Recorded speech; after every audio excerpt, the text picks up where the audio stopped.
Fala aí, galera, como é que vocês estão?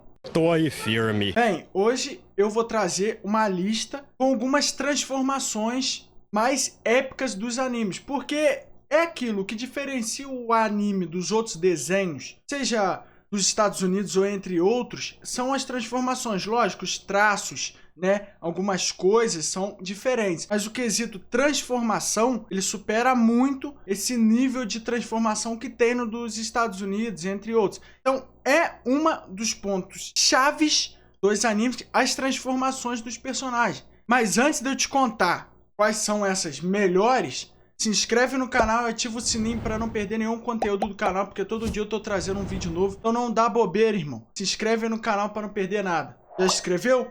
Já ativou o sininho? Então vamos embora aí pro primeiro. Em 15º lugar, temos Issei com o Juggernaut Drive. Bem, se você viu High School DxD, eu sei que você é meio maluco, porque o anime tem algumas cenas polêmicas, né? Mas o que acontece? Quando ele vê uma de suas amigas sendo morta, o poder que ele tinha lá, que era um dragão imperial vermelho, eu não lembro direito, faz tempo que eu vi esse anime, desperta, cara. E se antes formava uma manopla só de dragão e tal, nesse o cara vira praticamente um dragão mesmo. É muito diferente a transformação dele. Poderosa demais, ele perde o controle, ou seja, em tese é uma forma berserk. Então é legal, ou seja, é um anime que em tese ele é comédia e tem algumas cenas de ação, mas que tem uma transformação muito boa.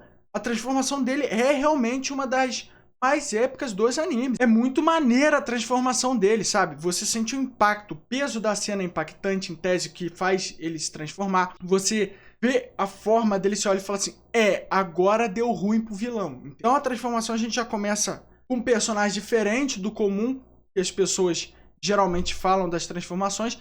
Mas, se você não viu o High School DxD, pode ver, mas vê sozinho, não vê com família, porque não é um anime familiar. Mas, é um ótimo anime com uma transformação bem épica. Em 14º lugar, nós temos a Carrot com a forma Sulong em One Piece. Pô, se você vê um One Piece, você sabe que tem muitas bizarrices. E uma das bizarrices, vamos dizer assim, de One Piece é os Minks. Minks é tipo uma raça que é a mistura de tipo animais com seres humanos. E uma dessas personagens que são da raça Mink é a Carrot, que é uma mulher meio coelha. Eu sei, é bizarro, mas One Piece tem isso. E bem, ela é aquela personagem que tem o intuito de parecer em tese tipo fofa, né? A cara dela, um coelho, não aparece perigo nenhum.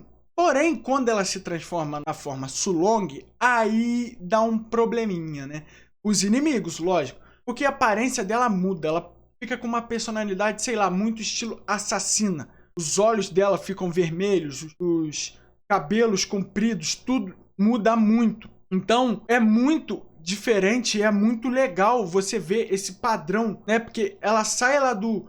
olha só, a personagem fofinha pro maluco, eu vou te deitar no soco. É tipo isso. Então, como ela se transforma? Igual como eu falei na outra transformação, eu expliquei. Essa é simples. Os Minks, eles são igual... Tem aquele negócio, não sei se você lembra do Dragon Ball, que é o do Zozaru, que se olhar pra lua cheia se transforma. Então, pois é. Se os Minks olharem pra lua cheia, eles se transformam na forma Sulong. Alguns não conseguem controlar essa transformação, perdem o controle, fazem um monte de coisa lá. Ficam meio que berserker, né? Mas outros conseguem controlar, igual a Carrot consegue. Então, ela tem o controle desse poder, o que torna ela muito forte. No anime, ela destrói, tipo, sei lá, a frota inteira da Big Mom com esse poder. Ela voa por cima da água, os caramba. É muito bolado o poder da Carrot. E agora, em 13º lugar, nós vamos falar da transformação do King como o Rei das Fadas. Pois é, lá em Nanatsu tem o King, que faz parte de um dos 7 pecados capitais, e ele é o Rei das Fadas, só que no começo você olha e fala assim, esse cara tem fada do quê? Ele não tem asa. As fadas, geralmente, nas histórias e em tudo, tem asas, e ele não tem. Então você fala, pera, cadê a asa desse cara? E depois, lá na 2ª temporada, vai mostrando que ela tá crescendo. Porém, lá na batalha contra o Mael, quando ele tá corrompido, o King finalmente desperta as suas asas, né? E muda a aparência dele, ele parece um pouco mais velho. E isso não muda só a fisionomia dele. Porque a fisionomia dele não é aquela transformação que você olha e fala assim, nossa, que visual maneiro. É meio zoadinho, ele fica com um topete igual do Elvis Presley, fica, né, com a asa gigante e tal. É em quesito poder, sabe? Ele fica muito forte. É aquele negócio que você olha e fala assim, tá bom, agora o personagem mudou. Porque a transformação, geralmente, elas são tipo assim, é por aquele momento e depois o personagem volta ao que ser. Às vezes ele volta a ficar pequenininho lá, sem a asa e tal. E aquela forma puxa muita energia dele. Mas ele fica praticamente o dia inteiro com essa forma de Rei das Fadas, com as asas gigantes. O poder dele muda muito. Se ele antes invocava uma lança chachifo, agora ele invoca quantas ele quiser. Ele pode invocar 4, sei lá quantas. O cara é absurdo de poder. Ele solou um dos 4 arcanjos com mandamentos dentro. É absurdo o nível de poder do King. E mudando, né, totalmente panorama de Rei das Fadas, agora a gente vai falar de Tokyo Ghoul. Sim, vamos falar da transformação do Kaneki. E bem, o Kaneki todo mundo conhece. Você não viu o Tokyo Ghoul porque você não viu ainda, meu amigo. É maneiraço. Lógico, as 2 primeiras temporadas são boas. A terceira é legalzinha, mas a última, pô, é muito ruim. Por quê? Porque eles pegaram 120 capítulos e tentaram adaptar em 12 episódios. 10 capítulos por episódio. Fica rushado? Não, né? Não deve ficar não, né? Acho que o diretor falou, acho que não vai ficar rushado. Resultado, você se perde completamente na obra. Não é aquela obra que te prende e cagaram o final do anime. Ou seja, parabéns ao diretor que fez isso, mas voltando ao assunto da transformação, é quando ele tá lá contra o Jason e aceita o Ghoul dentro dele. E isso muda a fisionomia dele. Ele de cabelo preto passa a ter cabelos brancos. E as Kagunis, que são tipo aquelas armas que os Ghouls usam, né? Que saem do corpo deles, saem do Kaneki. Ele tem tipo 4 caudas vermelhas e sola o Jason facilmente. Então, é uma transformação importante. Lógico, eu não vou ficar citando aquelas outras e depois ele vai mudando, porque eu acho que tem relação com a centopeia que enfia no ouvido dele. Não é isso, eu tô falando da basicona, a primeira que aparece. Então, eu acho que é um marco de Tokyo Ghoul aquela transformação do Kaneki. É um personagem que era o inocentezinho, coitadinho, vira um maluco tipo Solador Master. Muda muito a fisionomia dele. Então, tá no lugar merecido aqui, tá? Tem que estar entre as melhores a transformação do Kaneki. Em 11º lugar, nós temos a transformação do Asta, no modo, vamos chamar de Black Asta, né? Por quê? Porque é isso que acontece praticamente. O Asta é o garoto que tem cabelo branco e tal. Do nada o cabelo dele fica preto e não só o cabelo. O corpo dele muda também. Metade do corpo dele fica preto. Se os olhos dele eram de cores verdes, um fica vermelho. Então, o que acontece? O Asta, ele tinha dentro dele um capirotão e ele consegue puxar o poder desse capirotão e faz essa transformação. Lógico, ela vai evoluindo depois com o passar do anime, com o passar da obra, o mangá. Eu acho que ele já tá 100%. Mas eu, para não ficar dando muito spoiler da obra em si, vamos basear mais no que é mostrado. Então, essa transformação do Asta é muito forte. É o diferencial do Asta. O garoto que não tinha nem magia, não conseguia fazer nada, tem uma asa preta nele, ele consegue voar. É bem diferente, bem maneira. A primeira aparição dela é muito maneira mesmo, sabe? Lógico, aquele episódio é meio zoado. Vamos ser sinceros, o episódio que ela aparece, a animação é meio bizarronha, algumas horas, mas é bem legal essa transformação do Asta. Voltando para Nanatsu no Taizai, nós temos o modo assalto do Meliodas. E não, o Meliodas não veio para o Rio de Janeiro. Fica calmo, não é isso. É um modo onde ele pega o poder demoníaco dele, imbui no corpo e fica tipo, né, como se fosse chamas negras, energia negra em volta do corpo. Essa transformação os fãs estavam esperando muito para ver no anime. Ela é legal. Só que as fanarts eram melhores do que quando veio para o anime. Porque a animação cagada que fizeram na temporada e o que acontece? Pegou e ao invés de colocar como se fosse aquela energia se movimentando, a energia meio que negra, roxa, colocaram um negócio preto, meio cinza, totalmente sem graça. Então é algo que tirou um pouco do hype dos fãs, mas ela tem que ser destacada porque no mangá ela é muito braba. Um anime que fizeram a bosta que foi, mas acontece, né? Fazer o quê? Não adianta eu ficar reclamando aqui que não vai mudar nada. Em 9º lugar, nós temos a transformação do protagonista desse anime aqui, ó. Não é o Levi que eu estou mostrando, mas é o Eren no modo Titã de ataque. Porém, Eu não tô citando a transformação do Eren convencional, até porque eu acho que dessa nova temporada ficou muito melhor do que o visual das temporadas anteriores. Por quê? Porque você vê uma expressão mais maligna e tal. Nas temporadas anteriores era tipo um Eren gigante, cara de abobalhado, sabe? Não era tão amedrontador a forma titã dele. Mas teve uma na primeira temporada que foi quando ele ficou no modo Berserker. Se eu me recordo, tá? Que eu já procurei ouvir falar. Eu acho que isso foi incrementado no anime. No mangá eu não lembro de ter essa forma Berserker. O titã dele fica pegando fogo. Eu não lembro, tá? Não tenho certeza se tem. Se tem, deixa aqui nos comentários, fala pra mim se tem ou não. Mas o que eu me lembro é algo que foi adicionado no anime, não tem no mangá original. Mas é uma forma totalmente diferente do Eren. Você sente e fala assim,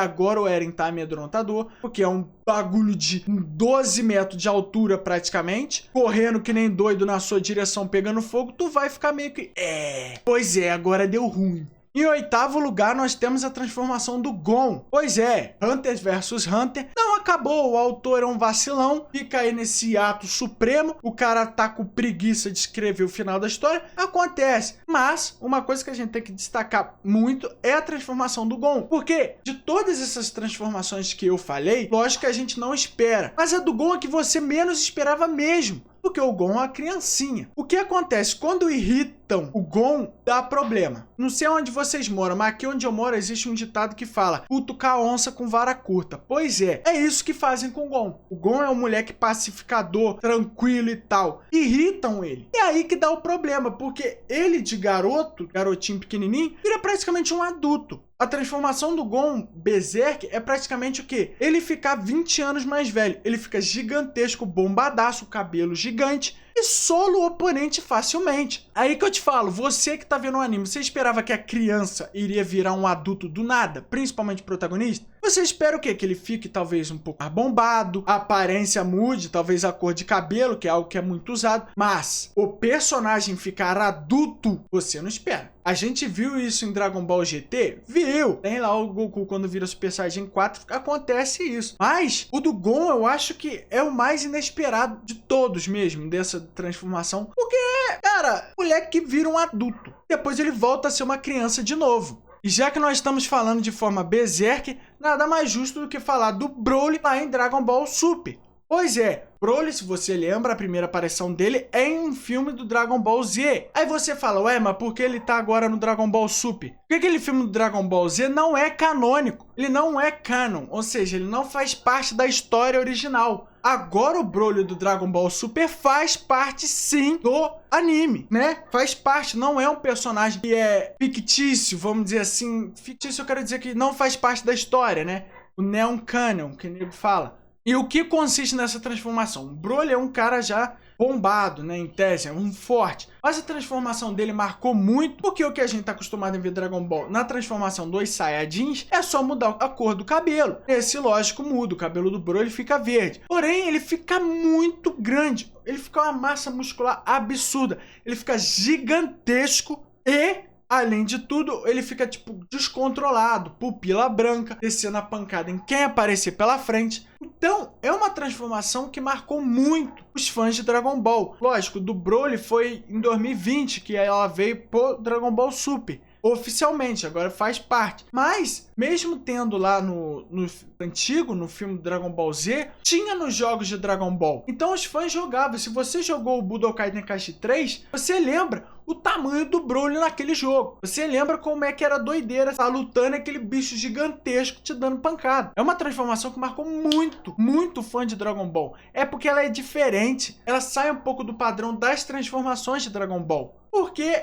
é o Broly, cara. Ele tá gigante. Sabe, não é aquela transformação, mudei a cor do cabelo, gostaram? É diferente. Se você acha que as transformações em tese Berserk acabaram, você está totalmente enganado. Porque em sexto lugar, nós temos o Escanor na forma The One, em Nanatsu no Taizai. Qual que é dessa transformação? Ela é um pouco diferente dessas que eu citei até aqui. Pois é, qual que é a diferença dessa transformação com as outras aí que eu já citei? Ela é um pouco similar com a da Carrot. Que a Carrot, ela tem, em tese, não é um horário, é um dias específicos que tem que ser uma noite de lua cheia que ela vai se transformar. O do Escanor é um pouco parecido, mas é diferente porque o dele já é de dia. E tem um horário específico. É meio-dia. Todo dia, meio-dia, ele desperta o The One. E o The One é o quê? O corpo dele fica todo flamejante. Ele fica gigantesco. Não tô brincando, é gigantesco. É como se fosse a reencarnação do poder. Esse é o termo que eles usam na obra.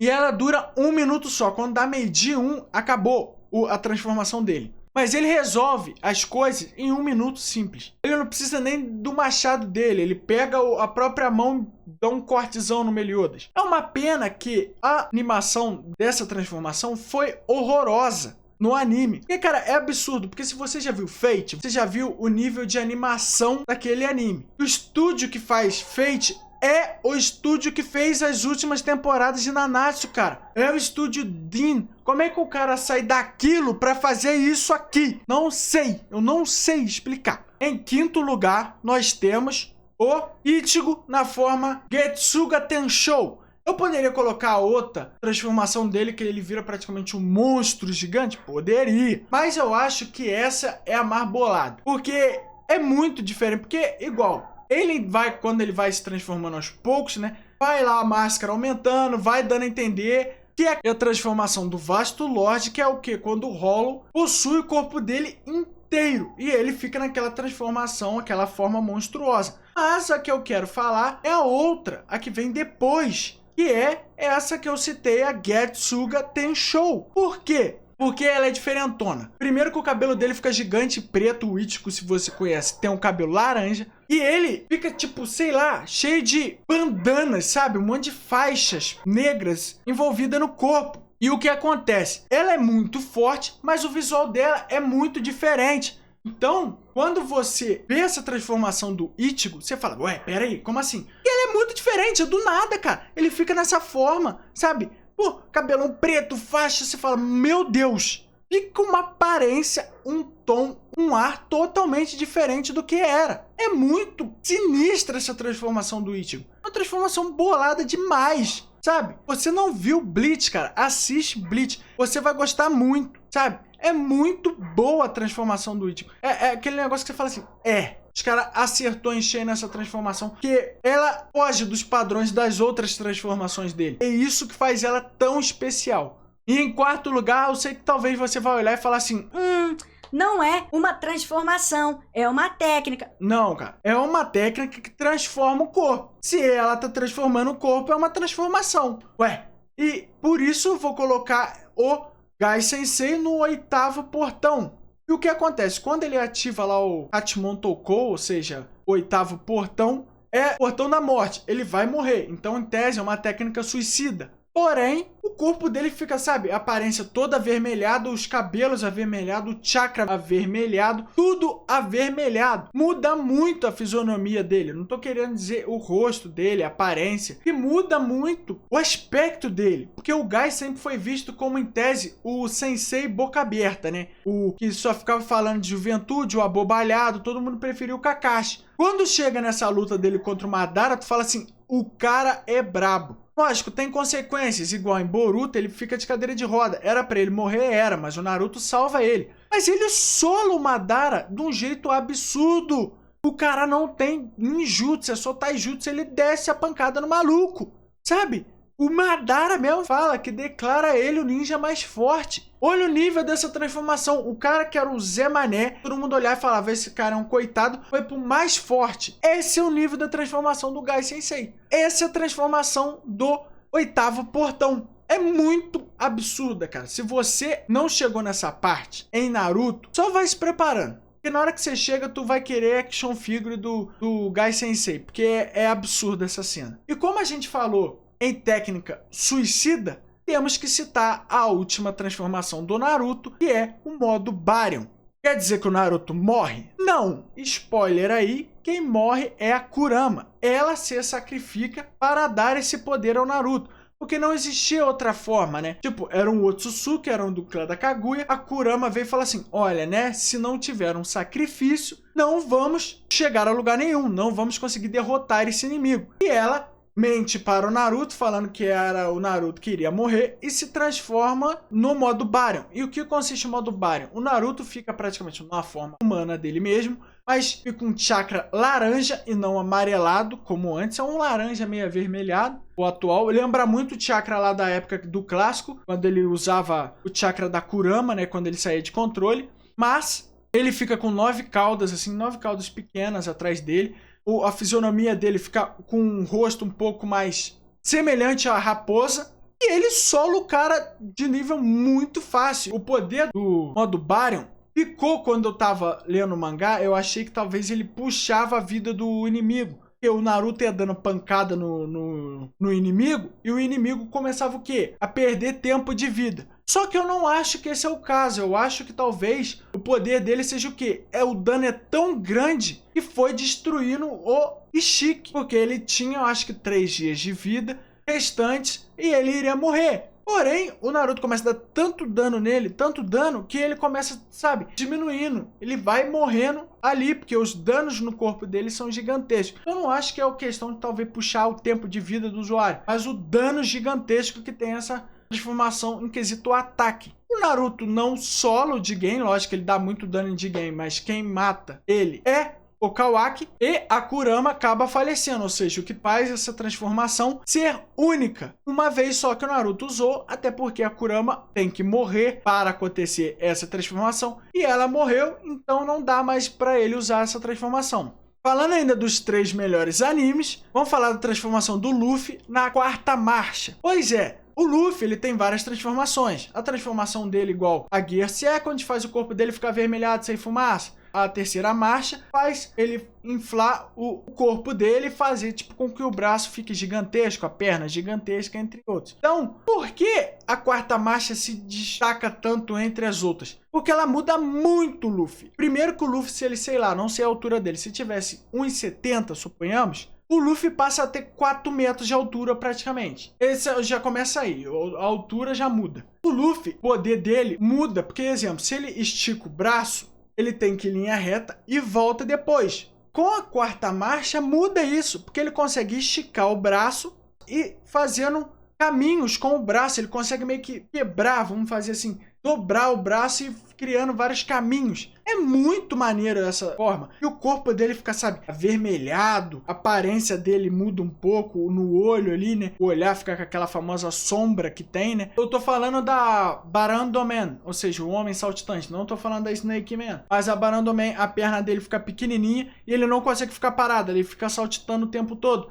Porque ele praticamente, o corpo dele era de borracha, ele conseguia esticar e tal. Nessa transformação, ele realmente faz tudo ser borracha mesmo. Ou seja, é como se ele mudasse a densidade do corpo dele para de uma borracha. Ou seja, o corpo dele fica saltitando o tempo todo. Ele não consegue ficar em pé. E ela é muito forte, sabe? É um marco de One Piece na luta contra o do Flamengo ele usar essa transformação. Porque muda muito. É a transformação mais incrível do Luffy, cara. Porque é igual, quesito forte, ela é mais forte do que a Snake Man, não sei se você sabe. A Snake Man, ela é mais pra quê? Velocidade. Ele ganha do Katakuri com a Snake Man porque ela é mais ágil. A Barandoman, ela é mais forte em quesito impacto, ou seja, socão é mais poderoso. Então, eu coloquei a do Luffy em segundo porque ela pode ser usada diversas vezes e muda muito. O Luffy sai daquele molequinho pequenininho, né, que só estica o corpo, para um monstro gigantesco que te sola facilmente. E em primeiríssimo lugar, não poderia ser outra,